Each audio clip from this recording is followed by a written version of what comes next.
Let's spend the day at my mother's house. You're not invited." The words hung in the air between us, my daughter-in-law's voice casual yet cutting, as if she were merely commenting on the weather rather than excluding me from a family holiday. My son Warren stood silently beside her in my living room, his eyes fixed on some invisible spot on my carpet. "I see." I kept my voice steady, though my hands trembled slightly as I folded the cloth napkins I'd been preparing for tomorrow's dinner. Napkins that would now remain in their drawer.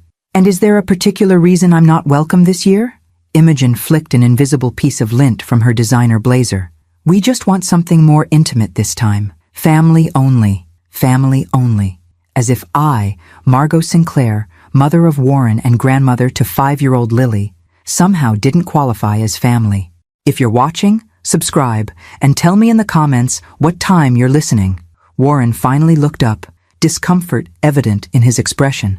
"Mom, it might be easier this way, with Vivian hosting and all." I nodded slowly, carefully refolding the napkin in my hands for the 3rd time. "And Lily? Will I at least get to see her over the weekend?" Imogen checked her watch. "We'll have to see how the schedule works out. You know how hectic holidays can be." Yes, I knew about hectic holidays. I'd hosted 32 Thanksgiving dinners in my lifetime, including the 5 since my husband Edmund died. I'd maintained our traditions even as my heart was breaking, ensuring Warren always had a place that felt like home. "Of course," I said. "I understand." But as they left with perfunctory goodbyes, a strange calm settled over me. I didn't understand. Not really. And for the first time in years, I didn't try to.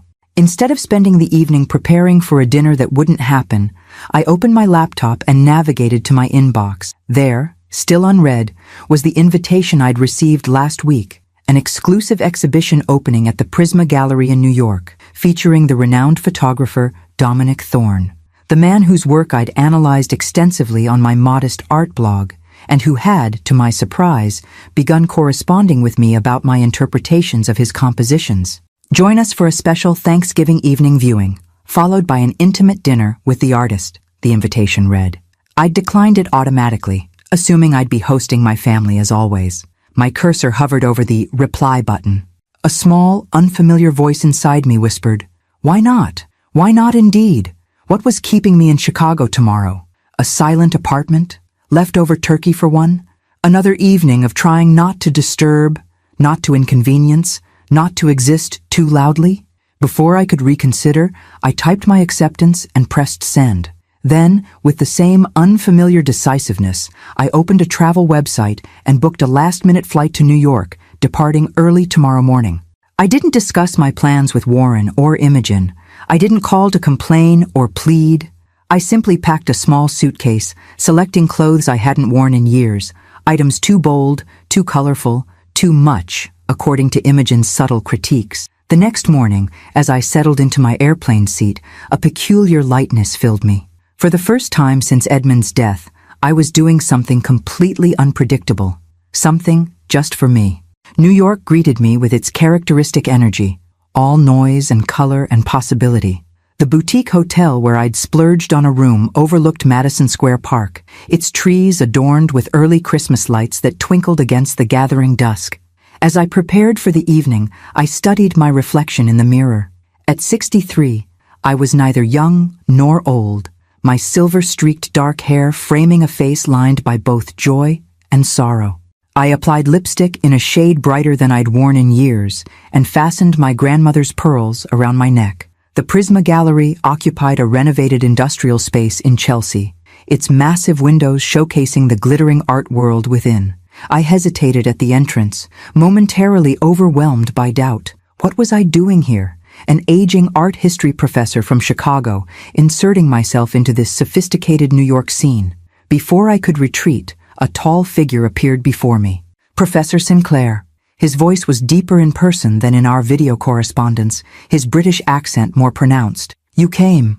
Dominic Thorne was not what I expected. Taller, his silver hair more abundant, his presence more commanding than photographs suggested. But it was his eyes that caught me. Intelligent, observant, and genuinely pleased to see me. "I found myself unexpectedly free," I replied, attempting nonchalance. His smile suggested he wasn't fooled. "A fortunate circumstance for us, then." Come, there's someone I'd like you to meet. The evening unfolded like a dream. The exhibition, a series of photographs capturing forgotten architectural masterpieces around the world, was breathtaking. More surprising was how Dominic introduced me to curators and critics as Professor Margot Sinclair, whose analysis of the interplay between light and shadow in medieval structures changed how I approach my compositions. Their respect was immediate, their questions thoughtful. For hours, I discussed perspective and composition, history and interpretation, my voice growing stronger with each exchange. Not once did anyone suggest my opinions were excessive or inconvenient. During dinner, seated beside Dominic at a long table in the gallery's private dining room, I felt a warmth that had nothing to do with the excellent wine. "You're different than I imagined," he said, his eyes studying me with frank appreciation. "Different how?" "Your writing is so confident, so assertive, but there's an apologetic note in your emails, as if you're asking permission to take up space." He tilted his head. "Yet tonight, you've held your own with the most insufferable art critics in New York." I laughed, surprising myself with the sound. Perhaps I needed to remember who I am. And who is that?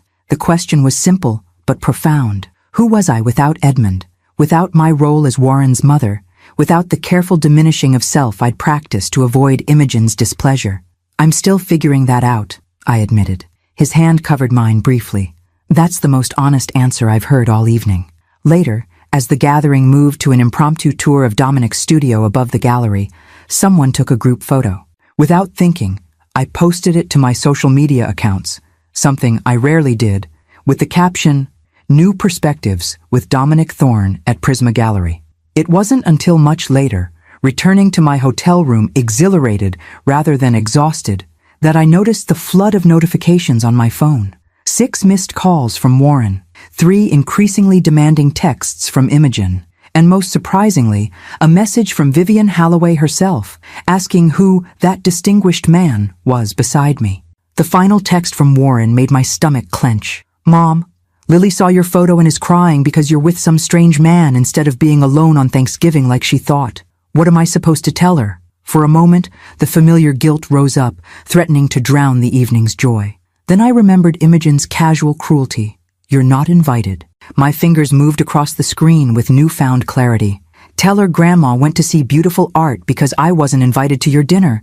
Happy Thanksgiving. We'll talk when I'm back." I turned off my phone, walked to the window, and looked out at the glittering New York skyline. For the first time in years, I didn't feel invisible. For the first time since Edmund died, I felt fully present in my own life. Tomorrow would bring complications and conversations, no doubt. But tonight, standing alone yet not lonely in this city of infinite possibilities, I realized that sometimes not receiving an invitation is the beginning of the most important journey of all, the one that leads you back to yourself. The next morning, I woke to sunlight streaming through unfamiliar curtains, momentarily disoriented before remembering where I was. New York, a city I hadn't visited in nearly a decade, not since Edmund and I attended a conference here shortly before his diagnosis. My phone, which I'd finally turned back on, showed 17 notifications, more than I typically received in a month. I scrolled through them slowly, sipping the room service coffee I'd indulged in. Most were reactions to my gallery photo. Acquaintances expressing surprise at seeing me in New York, former colleagues commenting on Dominic Thorne's reputation, and several from Warren with escalating urgency. The final message arrived at 2:14 a.m. "Mom, call me when you get this. We need to talk." Instead, I texted him, "Enjoying a quiet morning in New York. We'll call this afternoon." This small act of postponement, putting my own peace before his demand for immediate response, felt quietly revolutionary.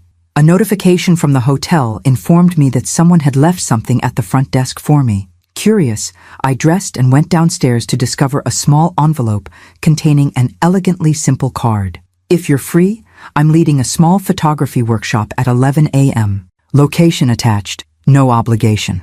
Dominic." I hesitated only briefly before texting the number he'd included. "I'll be there." The workshop took place in an industrial loft space flooded with natural light. A dozen participants, most at least 20 years my junior, milled about examining professional cameras and equipment. I felt immediately out of place, until Dominic spotted me, hesitating near the entrance. "Margot," he called, crossing the room with his distinctive long stride. Excellent. I was hoping you'd come. I'm afraid I didn't bring a proper camera, I admitted, showing him my outdated smartphone. Perfect, he replied unexpectedly. Today's about seeing, not equipment. Most people hide behind their expensive gear, using technology as a substitute for perspective. The workshop wasn't what I expected. Rather than technical instructions about apertures and shutter speeds, Dominic led us through exercises in observation, teaching us to notice how light transformed ordinary objects, how angles revealed unexpected truths, how patience unveiled moments invisible to the rushing eye. Photography isn't about cameras, he told us as we gathered around his work table. It's about attention, about honoring what most people walk past without seeing. I found myself completely absorbed, forgetting everything except the viewfinder of the borrowed camera he'd pressed into my hands. For 3 hours, I focused on shapes and shadows, on capturing rather than being captured by life. When the session ended, Dominic approached as I was returning his camera. Keep it for the weekend, he suggested. New York offers endless subjects. I couldn't possibly. You have a natural eye, he interrupted. Did you know that? Your compositions are instinctive. I laughed, embarrassed yet pleased. You're being kind. I'm being honest. There's a difference. His expression grew thoughtful. Would you join me for lunch? There's a cafe nearby that makes exceptional soup, perfect for a November day. Part of me wanted to refuse out of habit, to make myself smaller, less demanding, less present. But the woman who had posted that photograph last night, who had silenced her phone, who had prioritized her own experience over others' expectations, that woman said yes. The cafe was tucked between a bookstore and a vintage record shop, its walls lined with black and white photographs of New York through the decades. We sat by the window, watching pedestrians hurry past in their post-Thanksgiving pursuits. Your son called the gallery this morning, Dominic mentioned casually as our food arrived. I nearly choked on my water. He what? Apparently he found my contact information online. He wanted to confirm whether I was, and I quote, actually spending time with his mother or if she was fabricating the connection. Heat rushed to my face. I'm mortified. Don't be. I found it rather amusing and revealing. He stirred his soup thoughtfully. I told him that not only were you attending my exhibition as an honored guest, but that your analyses of my Chartres Cathedral series had influenced my entire approach to architectural photography. I couldn't help but smile. You didn't. I most certainly did, along with mentioning that your blog should be required reading in every art history program. His expression turned serious. Margot, why does your son think you would invent knowing me? The question hung between us, uncomfortably direct. I stared into my soup, considering how to answer. Because the mother he knows doesn't spontaneously fly to New York for art exhibitions, I said finally. She doesn't post photos with renowned photographers. She sits quietly at home, available whenever needed but otherwise invisible. And who decided she should be invisible? I did, I suppose. I met his gaze. After Edmund died, I was so focused on not being a burden that I gradually made myself smaller. Until being excluded from Thanksgiving dinner seemed like something I should accept without complaint. Dominic's expression darkened. That's what happened? They uninvited you from a family holiday?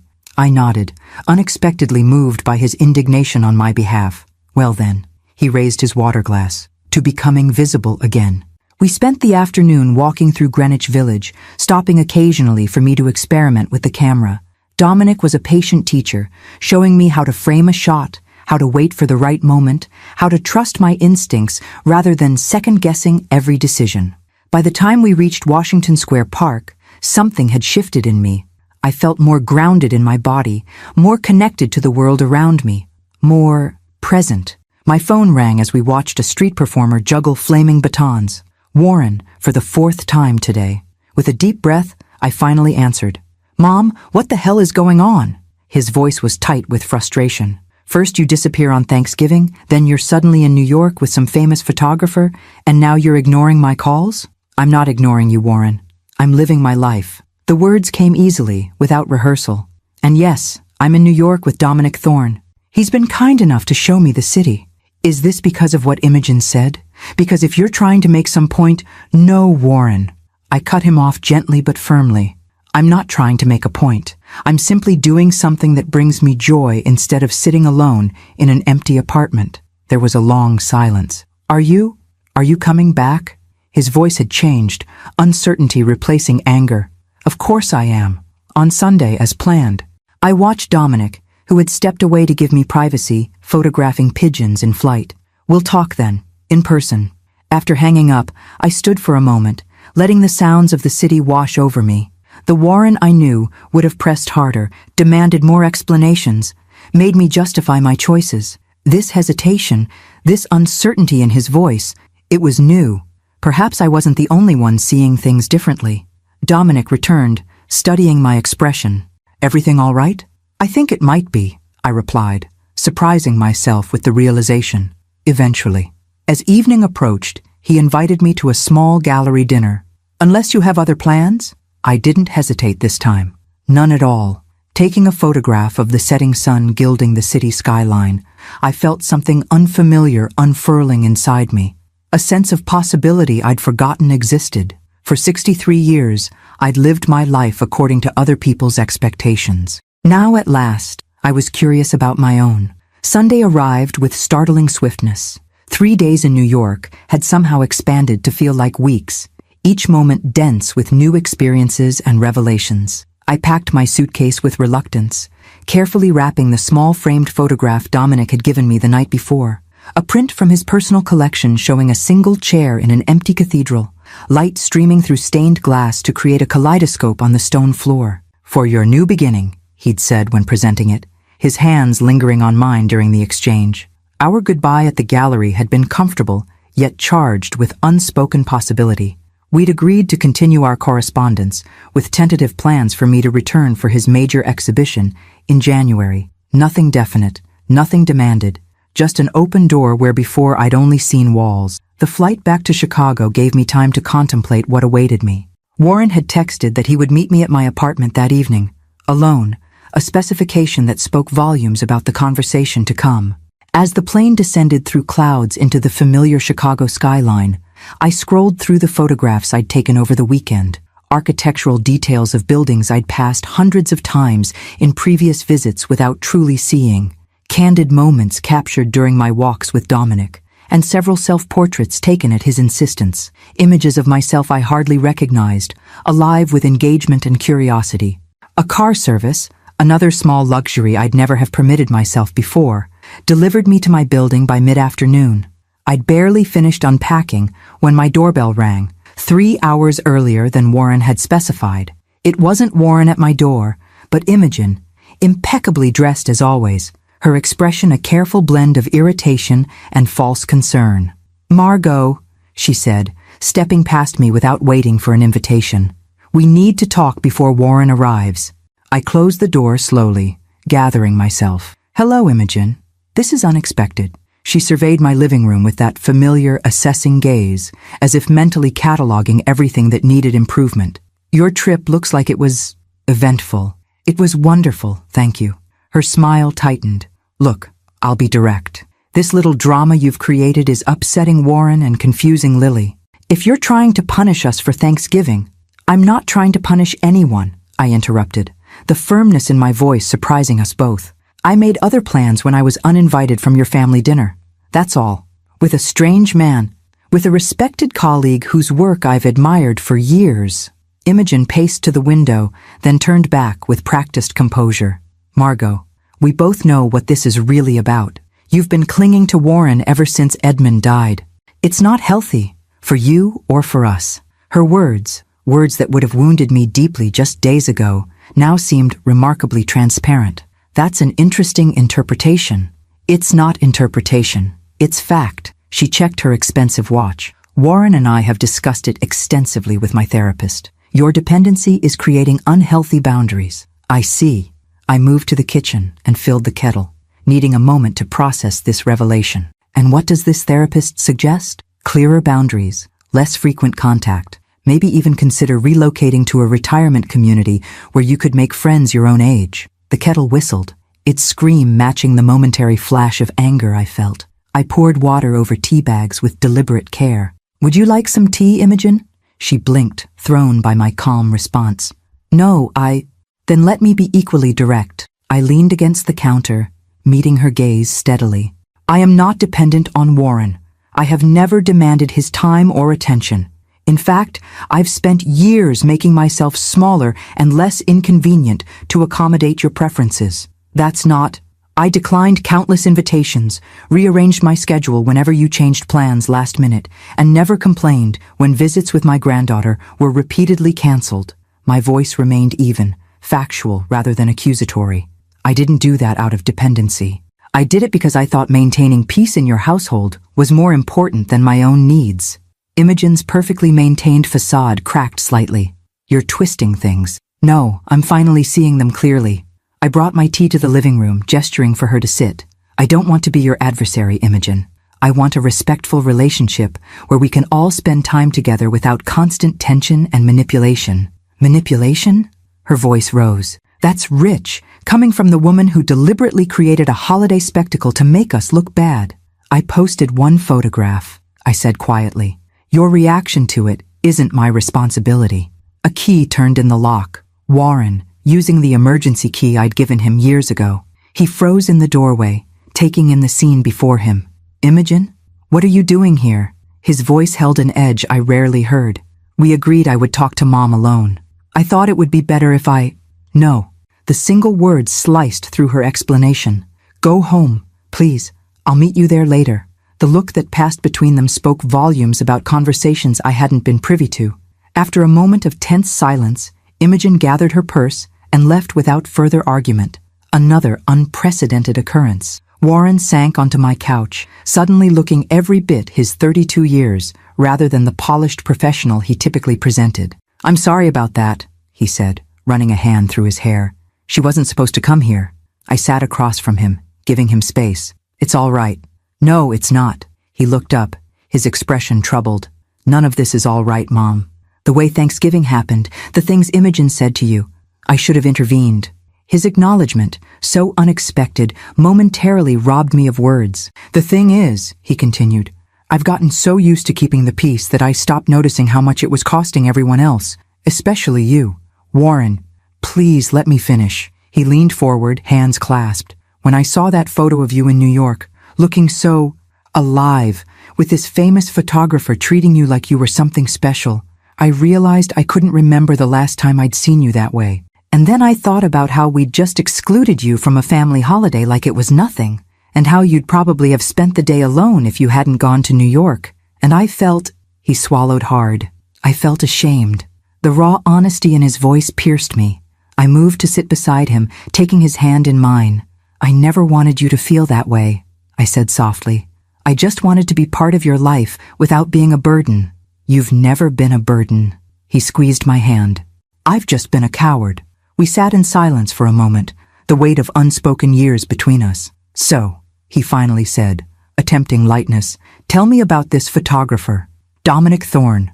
Are you two involved? I smiled, appreciating his effort. We're exploring possibilities. Wow. He shook his head, a small smile forming. My mother, dating a famous photographer. Lily's going to think that's way cooler than anything Imogen's mother does. The mention of my granddaughter brought a pang. How is Lily? Is she truly upset about the photograph? Honestly? She thought it was amazing that you were in New York having adventures instead of being at boring dinner with Grandma Vivienne. His impression of a 5-year-old's voice made me laugh. She wants to hear all about it. She's been asking when you'll come see her. Something loosened in my chest at his words. I'd like that very much. Tomorrow? He suggested. I could pick you up after work, bring you to the house for dinner. Imogen will be civil. I've made that very clear. The old Margot would have accepted instantly, gratefully. The new Margot considered her own schedule, her own needs. Wednesday would be better for me, I said. I have a department meeting tomorrow that might run late. Warren nodded, accepting my boundary without question.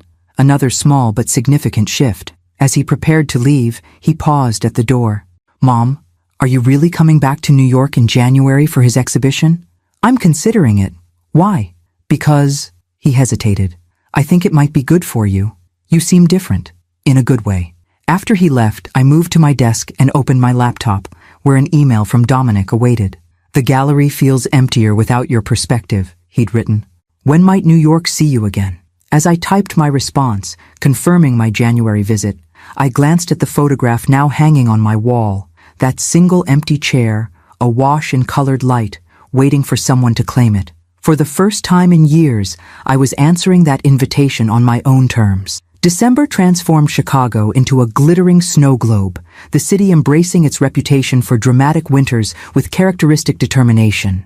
I found myself experiencing the familiar holiday season through newly awakened senses, noticing the artful arrangement of lights along Michigan Avenue, appreciating the architectural details of buildings I'd passed for decades without truly seeing, capturing moments with my new camera, a proper one I'd purchased after returning from New York. My dinner with Warren, Lily, and Imogen had unfolded better than expected. Imogen maintained a civil if cool demeanor, while Lily's unbridled excitement about my New York adventure created a buffer against lingering tension. By evening's end, we'd established a standing weekly dinner engagement, a small but meaningful victory. Most surprising was my rediscovered relationship with my granddaughter. Without Imogen's filtering presence, Lily revealed herself to be a perceptive, curious child with a natural eye for beauty, qualities I'd glimpsed but never fully appreciated during our carefully supervised previous visits. "Grandma, look!" she exclaimed during our first solo outing, pointing to how ice crystals had formed patterns on a store window. "It's like one of your photographs." I'd begun sharing my new photography interest with her, showing her how to frame shots on an old digital camera Warren had unearthed from their closet for her use. Our Saturday morning photo safaris quickly became sacred time. 2 hours each weekend when we'd explore different Chicago neighborhoods, capturing images that interested us. "You know what I like about taking pictures?" Lily confided during one such expedition, her small face serious beneath her woolen hat. "Nobody can tell you you're seeing wrong. If I think something's beautiful, I can take its picture, and that makes it true."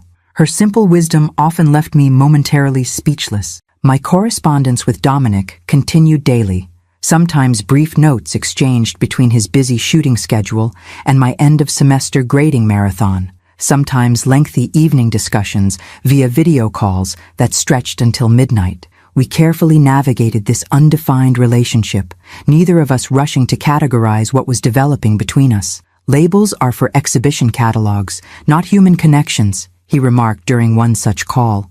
"I'm rather enjoying discovering who Margot Sinclair is, without preconceptions about what we're supposed to be to each other." This approach, this freedom from expectations, felt revolutionary. For most of my adult life, I'd been defined by my relationships to others: professor, wife, mother, widow, grandmother. Now, approaching my 64th birthday, I was simply becoming Margot, a woman with her own perspectives, desires, and boundaries. Not everyone appreciated this evolution. "You've changed," Vivian Holloway observed during an unexpected encounter at a department store where I was shopping for a more stylish winter coat than my practical parka. Imogen's mother, impeccable as always in designer winter wear, assessed me with that familiar calculating gaze shared by mother and daughter. "Yes," I agreed simply, not elaborating.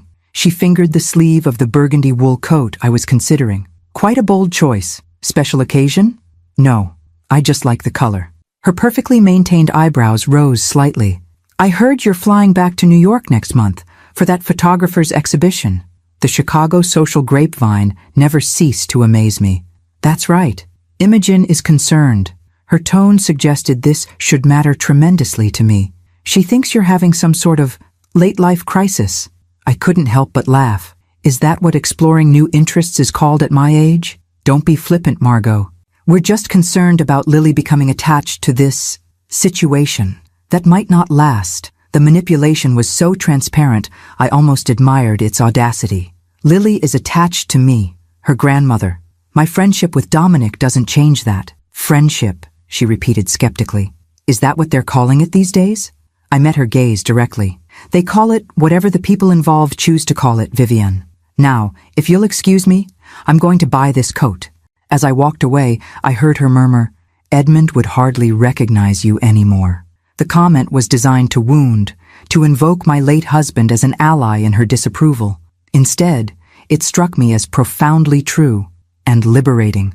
Edmund had loved a different Margot, one who hadn't yet learned to claim her space in the world. He would indeed find me changed, but knowing the man who had always encouraged me to pursue my passions, I suspected he would approve. The night before my January departure for New York, Warren and Lily came to my apartment for dinner.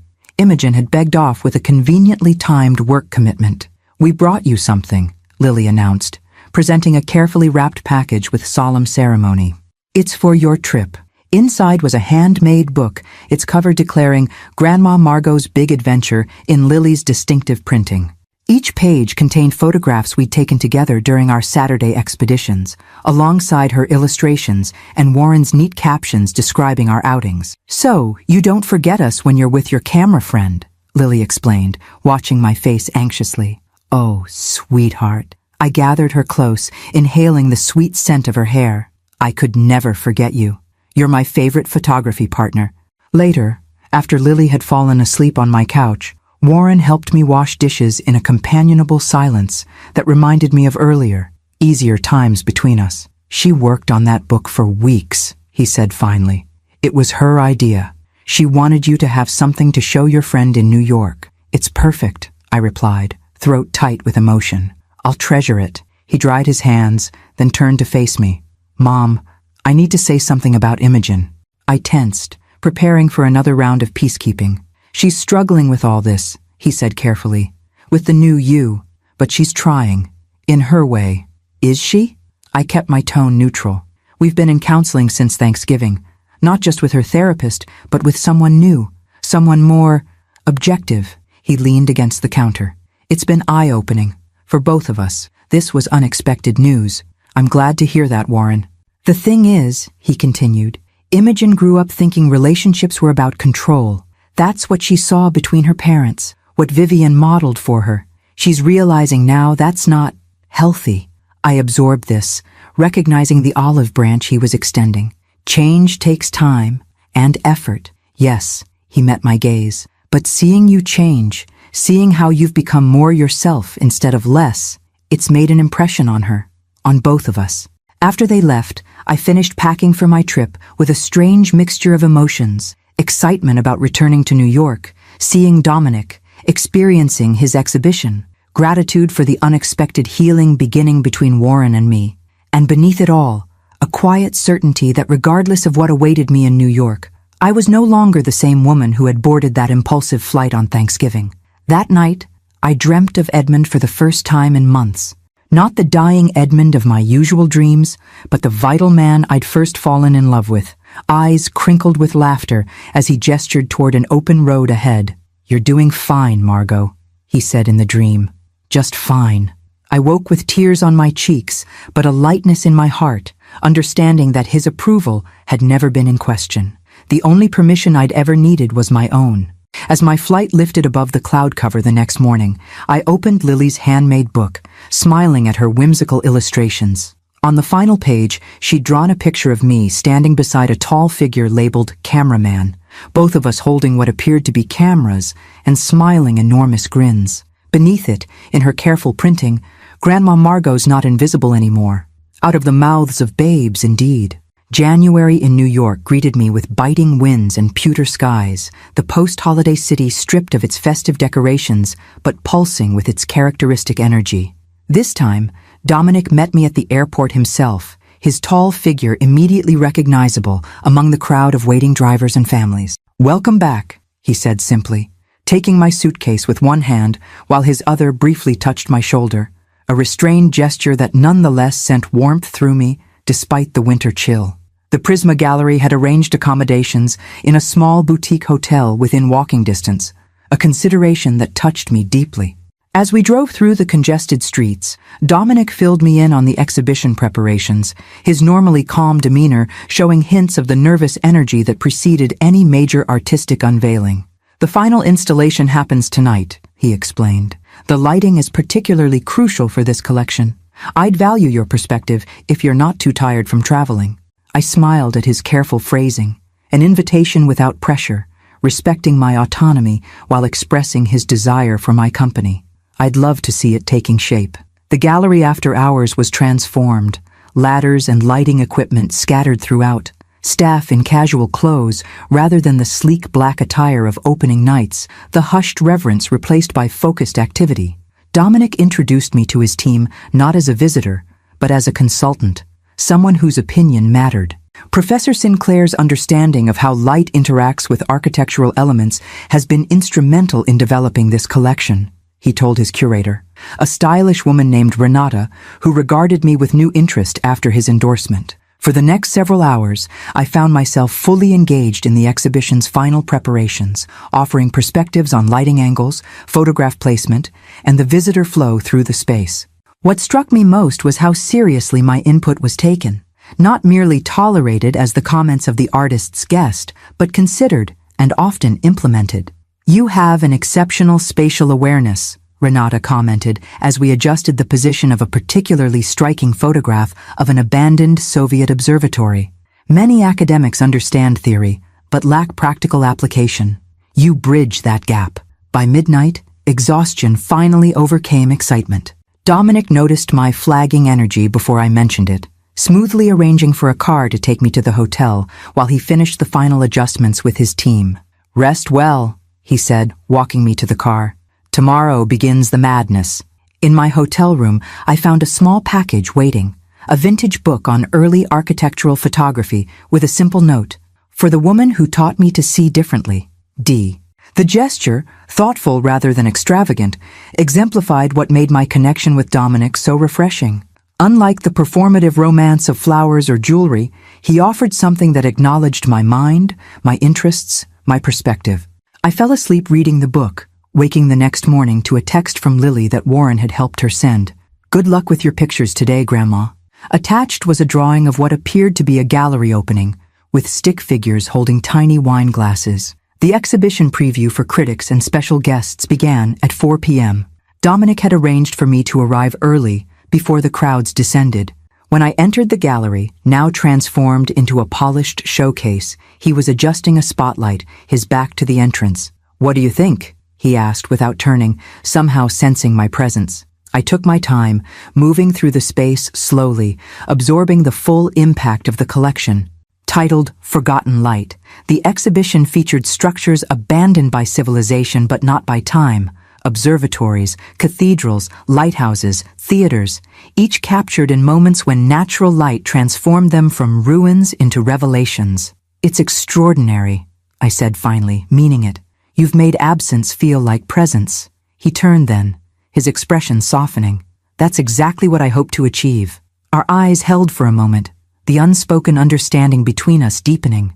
Then the gallery doors opened, admitting the first wave of New York's art elite, and our private moment dissolved into the public persona Dominic effortlessly assumed. What I hadn't anticipated was that he would insist on introducing me to everyone, not as a friend or companion, but as an influence on his work. Time and again, he directed conversations toward my perspectives, citing my blog posts and our discussions about the interplay of light and architecture. Margot's analysis of how Gothic cathedral architects manipulated light completely changed how I approached the Chartres sequence, he told the critic from The New Yorker, gesturing toward a striking image of sunlight piercing through a damaged roof onto a weathered altar. By evening's end, several critics had taken my contact information.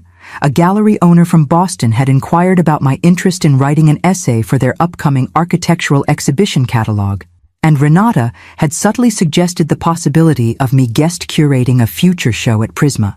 "You've become quite the sensation," Dominic observed as the last guests departed, leaving us alone in the gallery with a few staff members dismantling the refreshment table. "How does it feel to be discovered at 63? I laughed, the champagne I'd sipped throughout the evening creating a pleasant warmth, like wearing clothes that actually fit after years of trying to squeeze into the wrong size. His answering smile contained a tenderness that made my heart quicken. "Shall we celebrate properly? I know a quiet place nearby where we can actually hear ourselves think." The quiet place proved to be his apartment, a converted industrial loft not unlike his photography studio, but warmer, filled with books, artifacts from his travels, and photographs unlike his commercial work, more intimate, more experimental. "You live above the gallery?" I asked, accepting the glass of wine he offered. The building was a printing factory in its previous life. When I purchased it for the gallery, the upper floors were raw space. He gestured around the open loft. "I renovated this level as a refuge from hotel rooms. I spend so much time traveling that having a consistent home base became important." I moved to a wall, displaying a series of black and white photographs, landscapes without human figures, but bearing evidence of human passage. These are different from your exhibition work. They're not for public consumption. He stood beside me, studying the images. Photography began as my private language, a way of processing what I couldn't articulate in words. The commercial work came later. Why show them to me? He considered this, swirling his wine thoughtfully. Because you see beyond the surface. Because you understand that absence can be presence. Because he set down his glass and turned to face me directly. Because I find myself wanting you to know me, Margot. Not the photographer whose books you've studied, or the artist the critics discuss, but me. The vulnerability in his admission touched something deep within me. For months we had circled each other with intellectual connection, artistic appreciation, and carefully controlled attraction. This moment felt like a threshold crossing. I want that too, I admitted, setting aside my own glass. To know you, to be known. When he kissed me, it wasn't with the hesitant awkwardness I might have expected after decades of marriage to one man. There was certainty in his touch, and a patience that spoke of a man comfortable with taking time to discover another person properly. Later, lying in his bed with city lights filtering through industrial windows, I experienced a moment of breathtaking clarity. At 63, I was not ending, but beginning. Not settling, but exploring. Not diminishing, but expanding. "What are you thinking?" Dominic asked, his fingers tracing patterns on my bare shoulder. "That I've spent most of my life being careful," I replied honestly. "Careful not to take up too much space. Careful not to inconvenience anyone. Careful not to want too much." He propped himself on one elbow, studying my face in the half-light. "And now? Now I'm learning how to be careless in all the right ways." His smile, the private one I was discovering belonged only to intimate moments, creased his face. "Carelessness becomes you, Professor Sinclair." My phone chimed from the bedside table. Another text from Warren. "How was the opening? Lily wants to know if your photographs were a big success." Dominic glanced at the message. "Your son checks in often." "Another new development," I explained, typing a brief reply. "We're rebuilding. Slowly." "And his wife? The one who uninvited you at Thanksgiving?" I set the phone down, considering. "She's adjusting to the new reality where I don't simply accommodate whatever makes her comfortable." "Good," he said simply, pulling me closer, "because I'm rather fond of this unaccommodating version of you." As I drifted towards sleep in this unexpected place, I marveled at how thoroughly a single rejected invitation had redirected the course of my life. Sometimes, it seemed, the best journeys begin with a door closing rather than opening.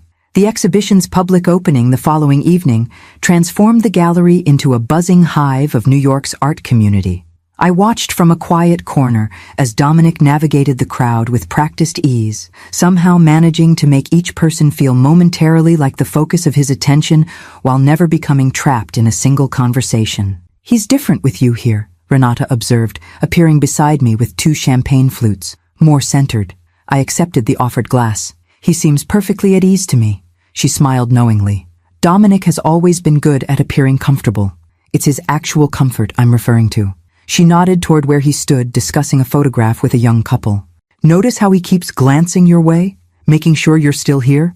I hadn't noticed, but now that she mentioned it, I caught his eyes seeking mine across the room. A small private smile crossing his face when our gazes met before he returned his attention to his patrons. "How long have you worked with him?" I asked, curious about this woman who clearly knew him well. 7 years, she replied. Long enough to have seen every iteration of his public persona and most versions of his private one. She studied me over the rim of her glass. "He's never brought anyone into his creative process before. Not like this." Before I could respond, a commotion near the entrance drew our attention. A television crew was setting up equipment, directed by a polished woman in a crimson dress who scanned the room with the precision of a predatory bird. "Wonderful," Renata muttered. "Vivian Westcott from Art Scene. Just what we need." "Problem?" I asked, noting her suddenly tense posture. "She and Dominic have history." Renata's diplomatic phrasing couldn't disguise her discomfort. She's built her reputation on provocative interviews that create drama rather than insight. Across the room, I saw Dominic register the crew's presence, his expression momentarily tightening before his professional mask returned. He excused himself from his conversation and made his way toward us with purpose. "Renata, Please tell me you didn't approve broadcast media, he said quietly when he reached us. She shook her head.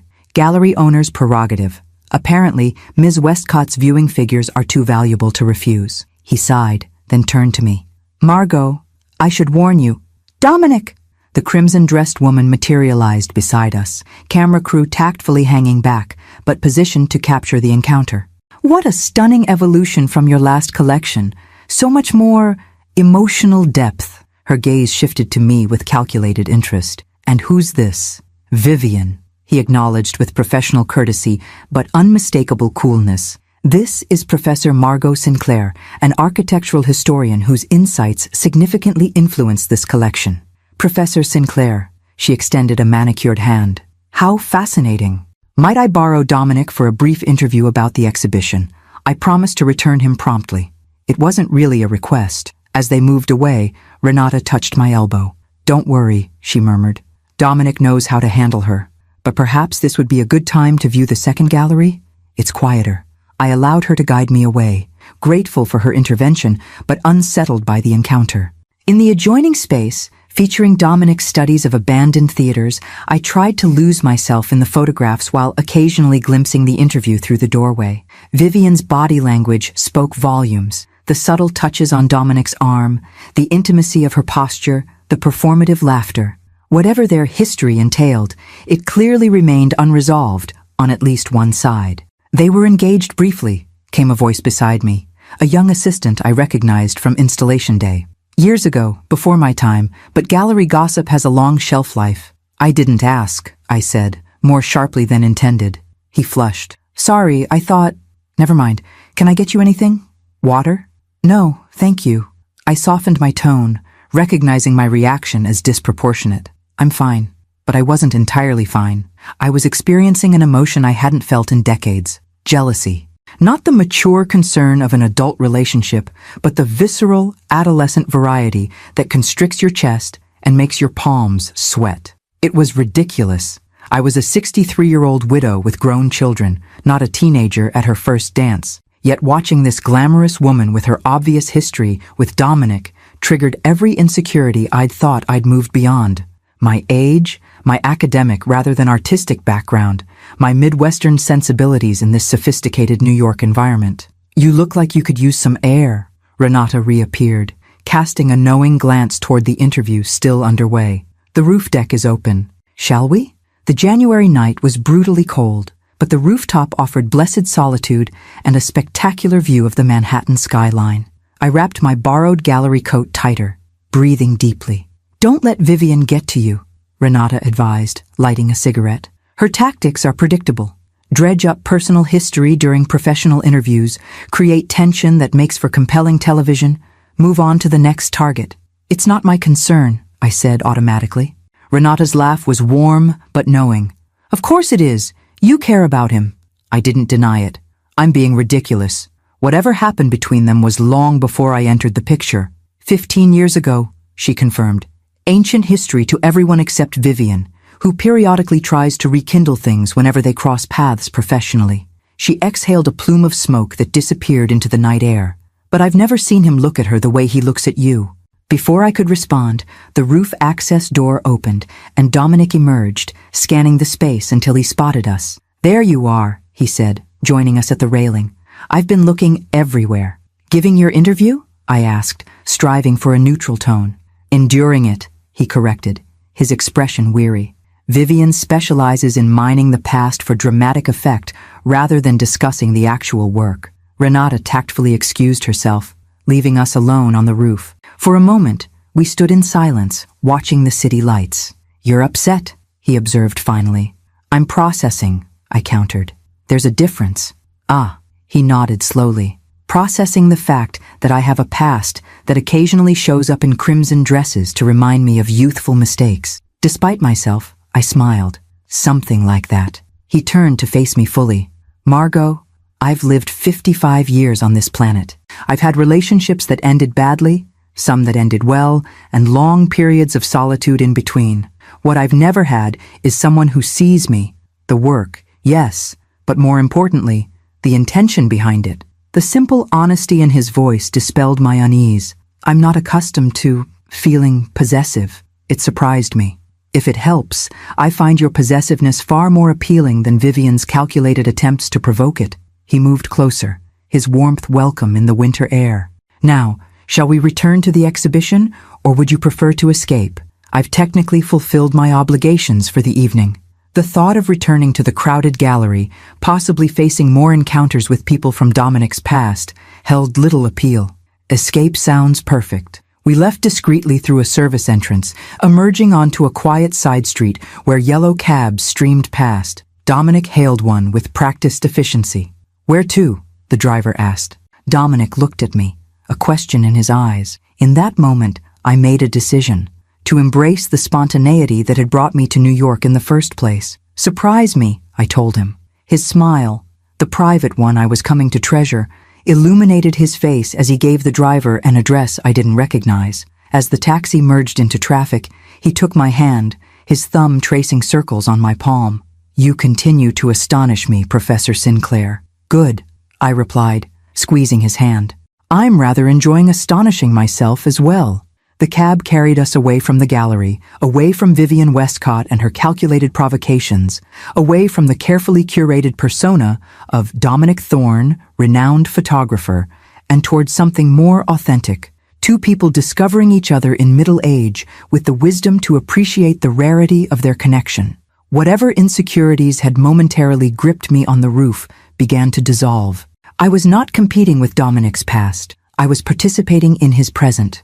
And for the first time in longer than I could remember, I was fully, uncompromisingly present in my own life as well. The woman who had meekly accepted being uninvited from Thanksgiving dinner seemed to belong to another lifetime, a ghost I had finally, definitively laid to rest. February in Chicago brought record snowfall, transforming the city into a treacherous landscape of ice-slicked streets and towering drifts. After returning from New York, I found myself surprisingly content with this enforced hibernation, using the quiet hours to develop my photographs and reflect on the shifting terrain of my life. The exhibition had been an unqualified success, with reviews praising Dominic's revelatory exploration of abandoned spaces and his masterful manipulation of natural light to resurrect forgotten beauty.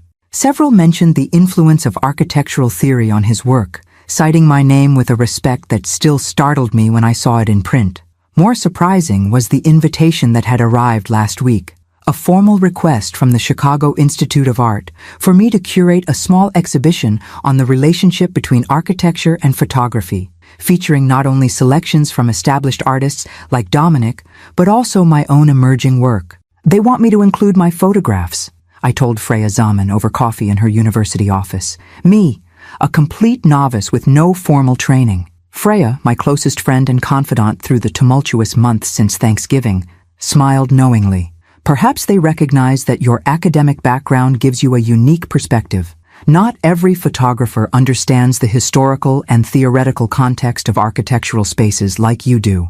"Or perhaps Dominic pulled some strings," I countered, still uncomfortable with the idea that my connection to him might be influencing professional opportunities. "Does it matter?" She leaned forward, fixing me with her therapist's penetrating gaze. "Even if he opened a door, they wouldn't have invited you if they didn't value what you bring through it. Take the win, Margot." Taking wins remained a surprisingly difficult skill to master after decades of self-effacement.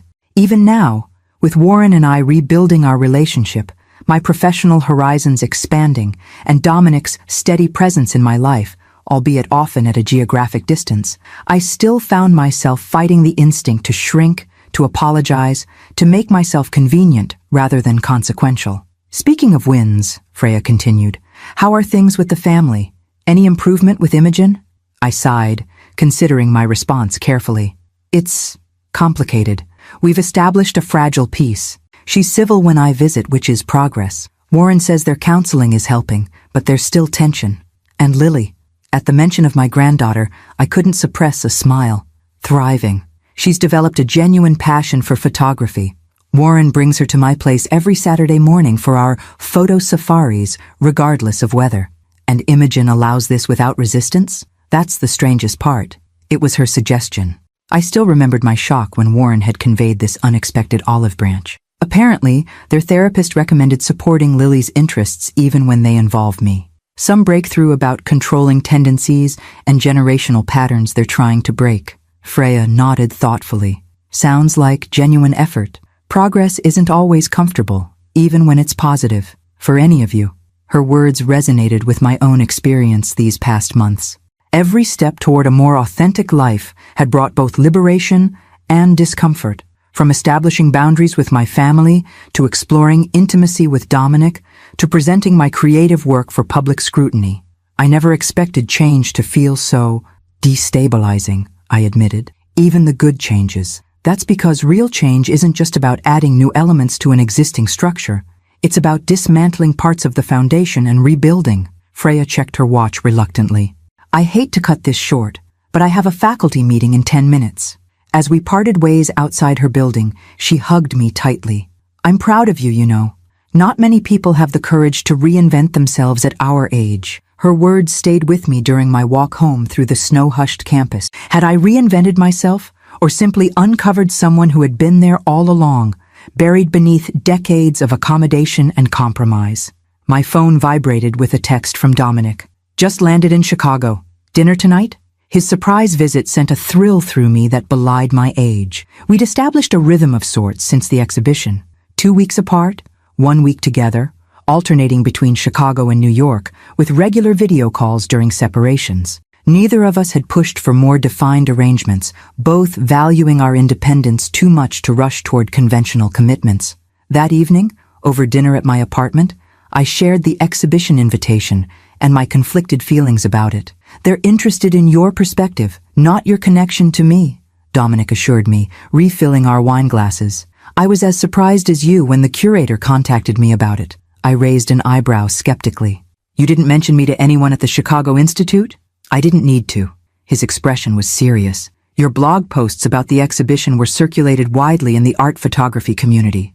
Your unique analysis of how I've employed architectural principles in composition caught attention on its own merits. The possibility that my writing had created opportunities independently of Dominic's influence was simultaneously empowering and terrifying. I'm not sure I'm ready for this level of visibility.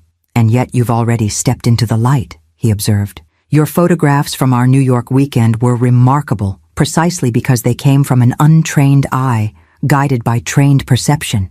That combination is rare and valuable. Later, as we lay tangled together in my bed, another area where I discovered unexpected confidence and joy, I confessed my deepest fear. What if I'm just experiencing some textbook late-life crisis? What if all of this, the photography, the writing, even us, is just a desperate attempt to feel relevant again? Dominic propped himself on one elbow, his expression thoughtful in the dim light. Does it matter? If these pursuits bring you joy and fulfillment, if they allow you to express parts of yourself that were previously silenced, does the psychological categorization change their value? His question cut through my anxiety with surgical precision. I suppose not. For what it's worth, he continued, I've witnessed many colleagues go through genuine midlife crises, buying sports cars, pursuing inappropriately young partners, making dramatic career changes they immediately regret. What you're doing feels different. More like reclamation than crisis. Reclamation, I repeated, considering the word. I like that. The next morning brought another snowfall and an unexpected text from Imogen. Lily has a school presentation on important women in my life next Friday. She wants you there. 2 p.m. at Lakeside Elementary. Can you make it? The invitation, the first direct communication from Imogen that wasn't filtered through Warren or laden with passive-aggressive undertones, stunned me. I stared at my phone, trying to process this unexpected development. Good news? Dominic asked, emerging from the shower with a towel wrapped around his waist. I showed him the message wordlessly.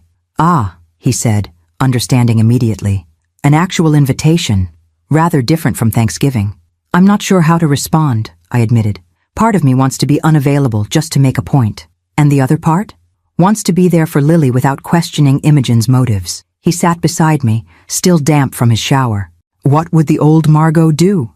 Rearrange her entire schedule without hesitation, arrive early, sit quietly in the back, thank Imogen profusely for the opportunity, and minimize her presence to avoid creating tension. And the new Margot? I considered this carefully. The new Margot would check her actual availability, respond honestly, attend proudly if she can make it, and neither apologize for her presence nor diminish her importance in Lily's life. His smile was answer enough. I picked up my phone and typed, "I'd be honored. I have a department meeting until 1:30 but can come directly after. Thank you for letting me know." Simple, direct, neither groveling nor retaliatory. A response from a woman who knew her own value, to herself, to her granddaughter, and yes, even to her difficult daughter-in-law, who might, against all odds, be capable of growth too. As I set down my phone, I caught sight of us in the bedroom mirror, Dominic with his silver hair and artist's hands, me with my morning dishevelment and newfound confidence, an unlikely pair finding each other at an age when society expected us to fade quietly into irrelevance. "What are you thinking?" he asked, noticing my contemplative expression.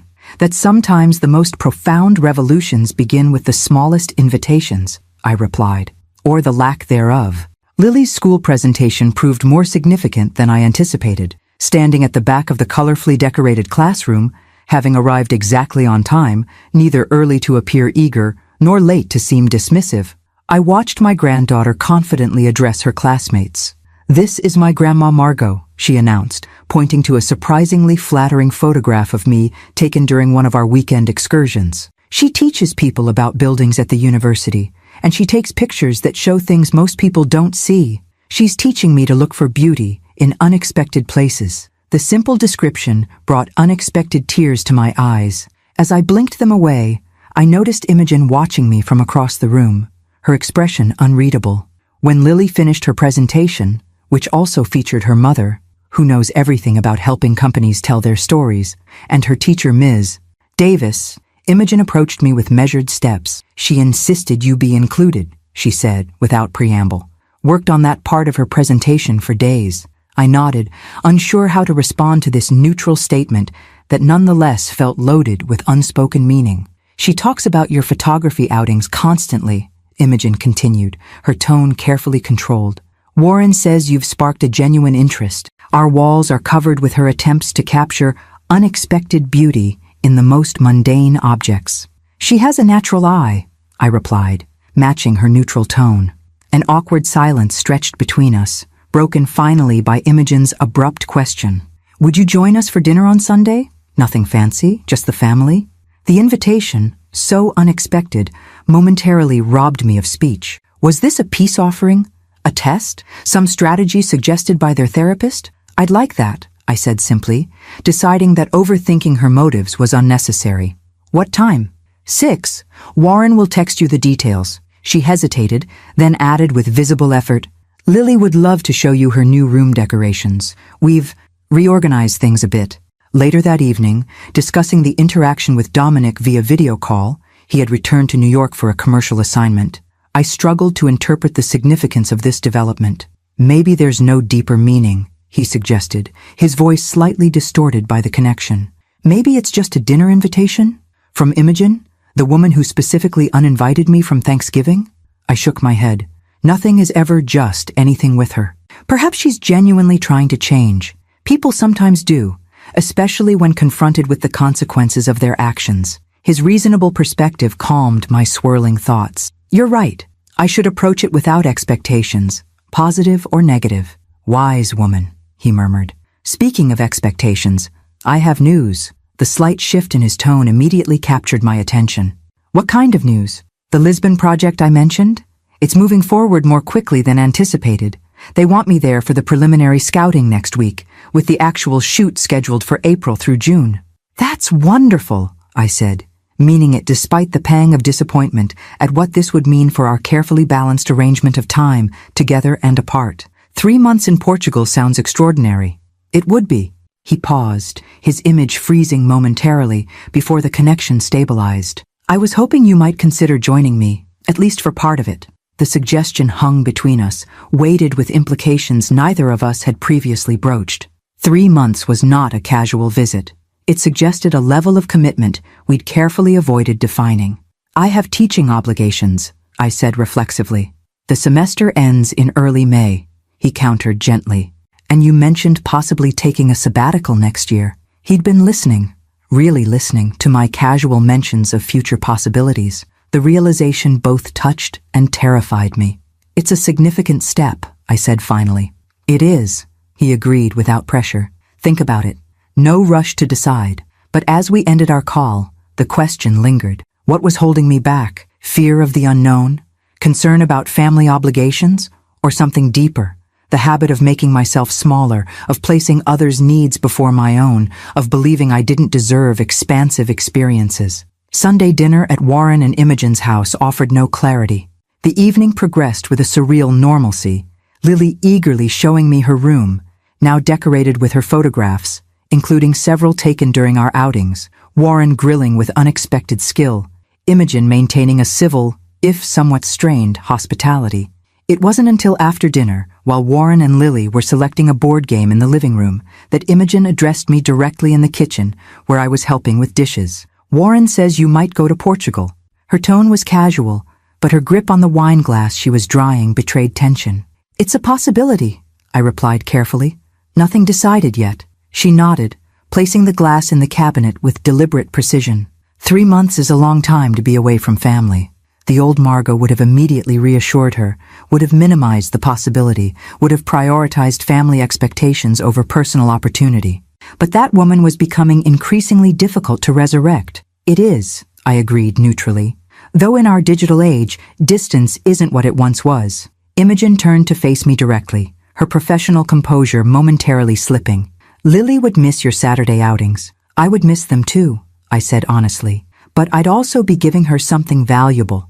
The example of a grandmother who doesn't limit herself, who embraces new experiences even when they're intimidating."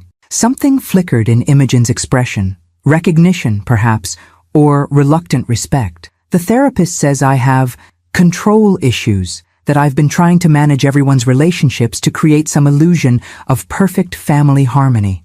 The unexpected vulnerability startled me. "Family harmony isn't a bad goal." "Not when it's genuine," she conceded. "But apparently my version involves everyone conforming to my expectations rather than actually connecting authentically." She smiled tightly. "At least according to Dr. Harrison." "Change is hard," I offered, surprising myself with genuine empathy for this woman who had caused me significant pain. "I'm still learning how to claim space without apologizing for it." "You're doing a remarkable job," she said with unexpected sincerity. "Lily notices. She told her therapist she wants to be brave like Grandma Margot when she grows up." This revelation struck me with physical force. "She has a therapist?" "We all do now," Imogen admitted with a small, self-deprecating laugh. "Separately and together. It's exhausting but necessary." She hesitated, then added quietly, "I'm sorry about Thanksgiving. It was cruel and unnecessary." The apology, so long awaited yet now unexpected, left me momentarily speechless. "Thank you for saying that. If Portugal is what you want," she continued, visibly struggling with each word, "you should go. We'll manage. Maybe even plan a visit if you stay long enough." Later that night, alone in my apartment, I sat at my desk contemplating the transformation of my life since that cold November day when I'd been so casually excluded from the family table.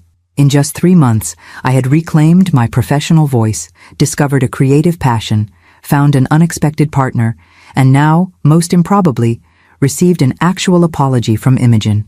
I opened my laptop and typed a brief email to my department chair, inquiring about the possibility of arranging a partial sabbatical for the fall semester. Then I texted Dominic. "Lisbon sounds wonderful. Let's discuss details when you're back." His response came immediately. "You continue to surprise me, Professor Sinclair." I smiled, recognizing the pleasant truth in his words. I continued to surprise myself as well. On my bedside table sat a small framed photograph Lily had taken during our last outing. A simple image of my hands holding my camera, wrinkled but strong, captured in the moment of creating rather than conceding. Beside it lay the exhibition invitation from the Chicago Institute now accepted and my plane ticket for next week's trip to New York. Not bad for a woman who, 4 months ago, had meekly accepted being told, "You're not invited." Lisbon in May unfolded before me like a vivid dream, a city of light so distinctive from Chicago or New York that it felt like stepping into another dimension entirely. The Portuguese capital cascaded down its 7 hills toward the expansive Tagus River, its ancient streets both narrow and infinite in their possibilities. I had arrived 2 weeks ago, after completing my spring semester obligations and entrusting my modest exhibition preparations to a capable graduate assistant. Dominic had already been in Portugal for a month, scouting locations for his ambitious project, documenting the country's architectural contrasts, from crumbling medieval structures to cutting-edge contemporary designs. It's about juxtaposition, he'd explained when first describing the project. The visual conversation between centuries, sometimes within a single frame. Our reunion at the airport had been surprisingly emotional. After months of alternating between intense togetherness and productive separation, this extended period apart had confirmed something I'd been slowly acknowledging. What existed between us had evolved beyond casual companionship into something I had never expected to experience again at this stage of life. The apartment he'd rented for us in the Alfama district became our shared sanctuary, a centuries-old building with thick stone walls and modern renovations, its terrace offering breathtaking views across the city's terracotta rooftops to the gleaming river beyond. I spent mornings exploring the neighborhood while Dominic attended production meetings, afternoons joining him at various shooting locations, and evenings discussing the day's discoveries over local wine and seafood at tiny restaurants where no one knew or cared who we were. "You're flourishing here," he observed one evening as we lingered over dinner at a family-owned tavern, tucked away on a winding cobblestone street. "There's a lightness to you that grows stronger each day." I considered this, sipping the Vinho Verde that had become my preferred accompaniment to Portugal's extraordinary seafood. "I think it's the combination of freedom and purpose. I'm not defined by anyone's expectations here. Not as a professor, a mother, a grandmother, or even as your partner. I'm just present. The privilege of elsewhere," he suggested. "Sometimes we need geographical distance to achieve emotional clarity." That clarity extended to my photography, which had evolved from amateur experimentation to increasingly confident expression. Lisbon's distinctive light, crystalline and golden, reflecting off the river and the city's predominant white and yellow buildings, offered endless inspiration. I found myself particularly drawn to doorways and windows, the thresholds between public and private spaces, open and closed possibilities. My daily photographs, shared on my increasingly popular blog, had drawn unexpected attention. The Chicago exhibition curator had requested permission to include several Lisbon images, and a small Portuguese cultural magazine had contacted me about featuring my work alongside an interview about the American professor's perspective on Lisbon light. Meanwhile, my relationship with Warren and his family continued its careful evolution across the Atlantic. Weekly video calls with Lily became a cherished routine, her excitement about Grandma's big adventure a balm against the distance. More surprising were the occasional text exchanges with Imogen, brief but civil messages that sometimes included photographs of Lily's own photographic efforts. "She's organized her classmates into a photography club," Imogen wrote in one such message. "They meet at recess with their parents' old phones to take pictures of hidden beauty on the playground. Her teacher is rather impressed with her leadership."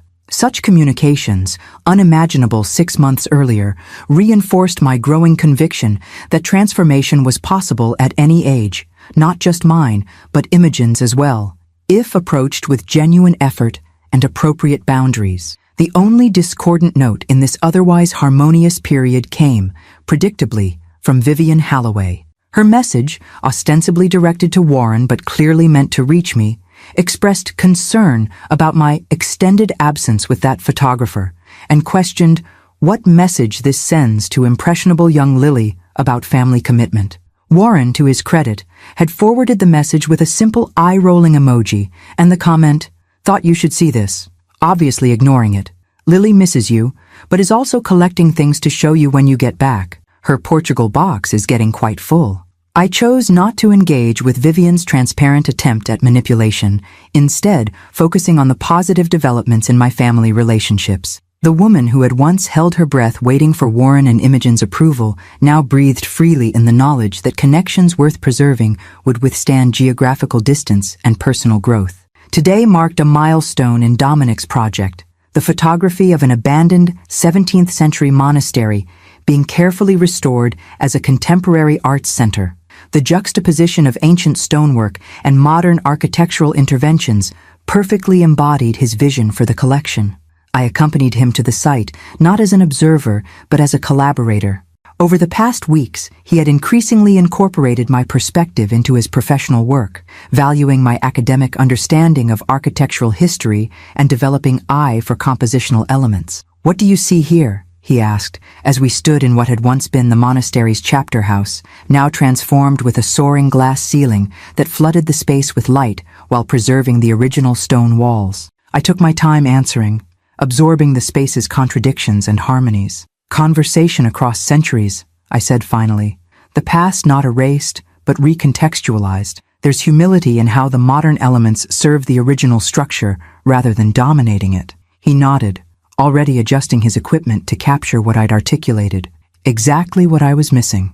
I've been focusing too much on contrast rather than dialogue. As I watched him work, I was struck by the easy balance we'd established. The mutual respect for each other's expertise, the comfortable silences, the genuine interest in each other's perspectives. Was this what true partnership looked like? Not the careful accommodation I'd practiced in my marriage, necessary as it had been during those years of raising children and building careers, but something more equal and expansive? That evening, as sunset painted Lisbon in improbable shades of gold and rose, we sat on our terrace, sharing a bottle of port from the Douro Valley. The day's successful shoot had energized rather than exhausted Dominic, and he spoke animatedly about the project's evolution. "I've been thinking," he said, abruptly changing direction mid-sentence, "about what happens when this project concludes." My heart quickened slightly. We had carefully avoided discussions of our longer-term future, both of us perhaps superstitious about defining something that felt so unexpected and precious. "Oh? I've received an interesting proposition from the Portuguese Tourism Board, a book project documenting the country's less-traveled regions. It would mean another 6 months here, at least." "That sounds like an extraordinary opportunity," I said, keeping my tone neutral despite the implications. 6 more months would extend beyond my planned return to teaching. "It is," he agreed, "but it raises questions about arrangements." The careful phrasing made me smile. Arrangements. I'm too old for convenient ambiguity, Margot. His directness, always refreshing, cut through potential awkwardness. These months together have shown me what's possible at this stage of life. I don't want to return to disjointed weeks together and apart if there's an alternative. "What alternative are you suggesting?" I asked, though I already sensed the direction of his thoughts. "A life together, whether here in Chicago, New York, or some combination. Not necessarily traditional marriage, unless that matters to you, but a genuine partnership, shared space, shared projects, shared future, however much of that we have left." The proposition, for all its life-altering potential, didn't feel frightening or overwhelming. Instead, it felt like the natural continuation of the path I'd begun walking that Thanksgiving day when rejection had sparked rebellion. "I have tenure considerations," I said, thinking aloud, "and Lily. But sabbaticals exist for a reason, and airplanes make distance less absolute than it once was." Dominic reached for my hand, his expression serious, yet tender. "I'm not asking for an immediate answer, just for you to consider possibilities beyond conventional constraints."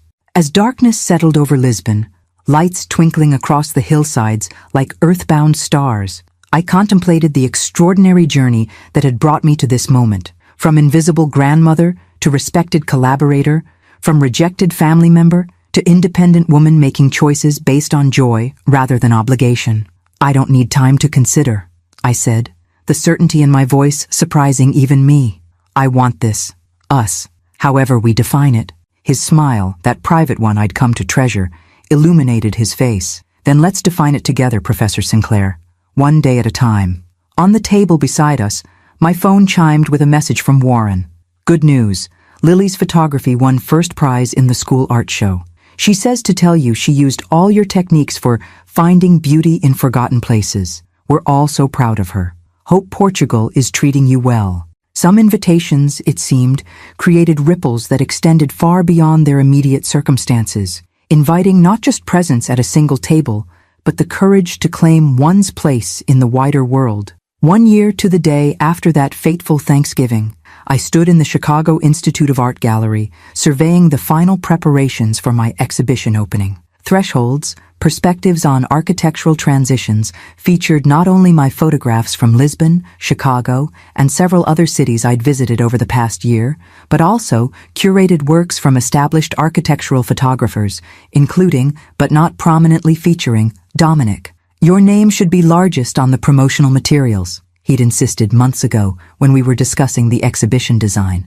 This is your vision, your academic perspective informing the visual narrative. This professional generosity, his willingness to step back from the spotlight rather than overshadow my emerging work, was just one of countless reasons our partnership had flourished over the past year. The exhibition reflected my growing fascination with liminal spaces, doorways, windows, staircases, bridges, the physical manifestations of transition that seemed an apt metaphor for my own life's unexpected evolution. Each photograph captured a moment of passage, a threshold between what was and what might be. Professor Sinclair? The gallery assistant's voice pulled me from my contemplation. Your family has arrived. I turned to see Warren, Imogen, and Lily entering the space, followed by Freya Zaman, and most surprisingly, Vivian Halloway.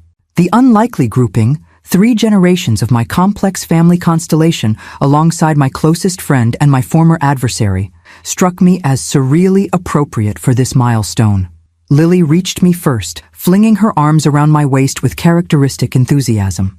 At 6, now in first grade, she had grown taller and more articulate, but retained her unfiltered emotional expressiveness. "Grandma, your pictures are in a real museum!" Her voice echoed through the gallery, drawing smiles from the staff preparing for tonight's opening.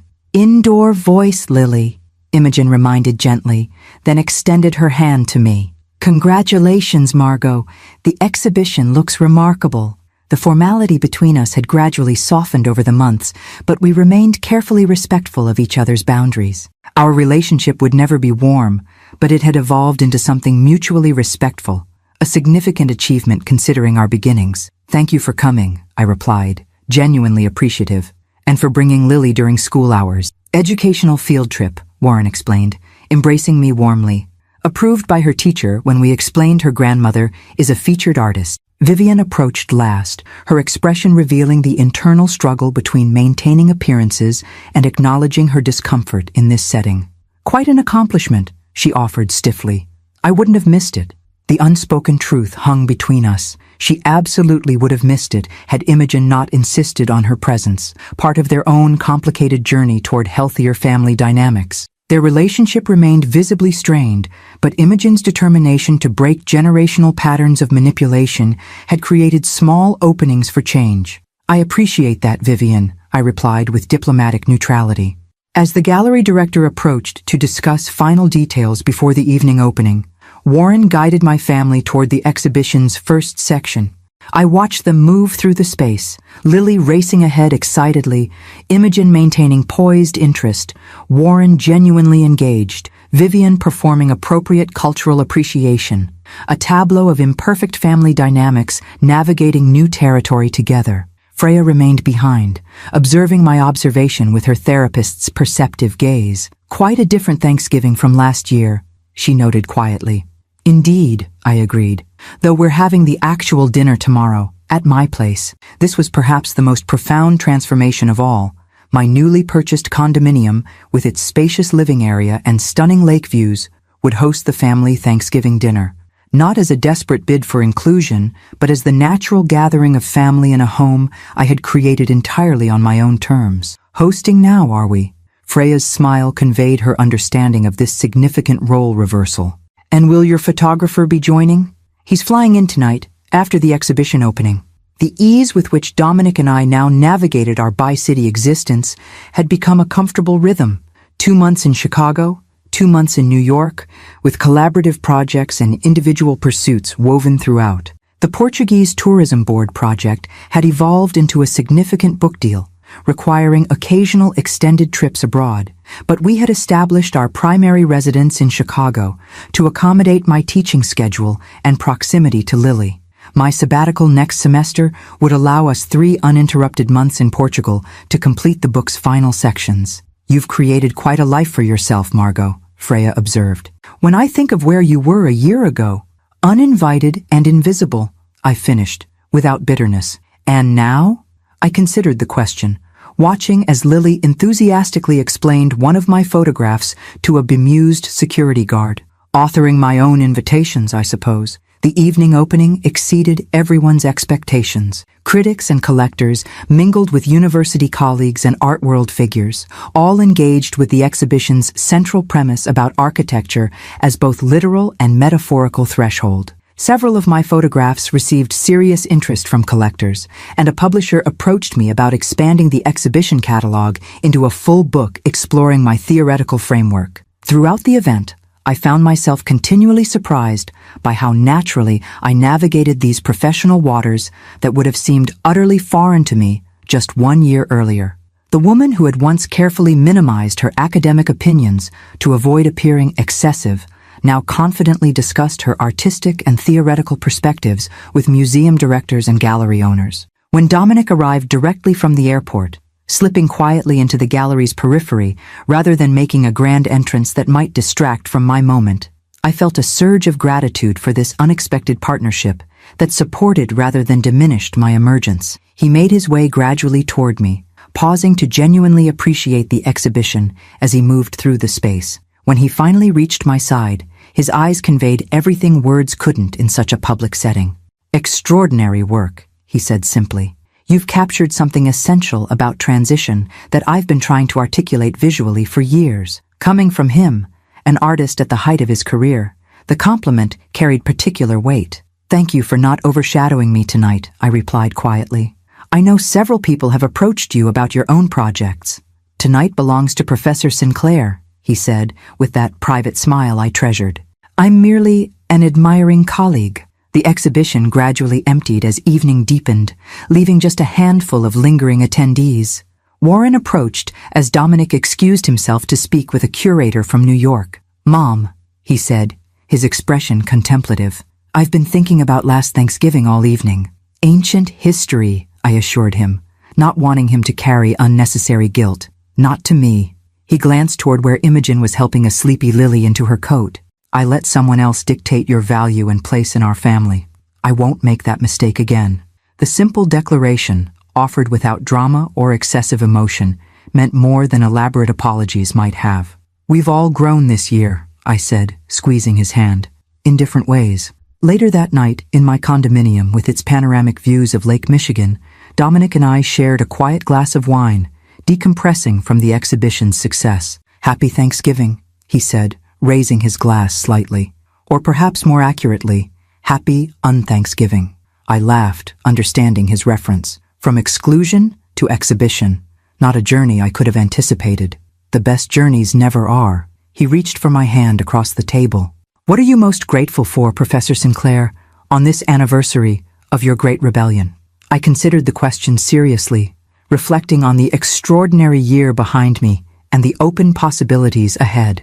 "The invitation I refused," I said finally, "and the subsequent invitations I accepted. From you, from myself, from life." "To refused invitations, then," he proposed, touching his glass to mine. "And the doors they unexpectedly open." As we sat together contemplating the city lights reflecting on the dark lake, I marveled at how thoroughly my life had transformed since that cold November day when Imogen had casually declared, "You're not invited." Sometimes, it seemed, the most profound journeys begin not with an invitation received, but with one rejected. The closed door that forces us to find our own thresholds to cross, our own tables at which to claim our rightful place. Tomorrow, my dining table would host the family Thanksgiving dinner. Warren, Imogen, Lily, even Vivian had been included in my invitation. But tonight belonged to reflection on the simple truth I had discovered over this transformative year. The most important invitation is the one you extend to yourself, to live authentically, to claim space unapologetically, and to recognize that at any age, the most significant thresholds are those we choose to cross on our own terms. Thank you for listening. Please write a comment rating my story from 0 to 10, subscribe, and send it to someone who also likes to hear stories like this. Best regards. Best regards.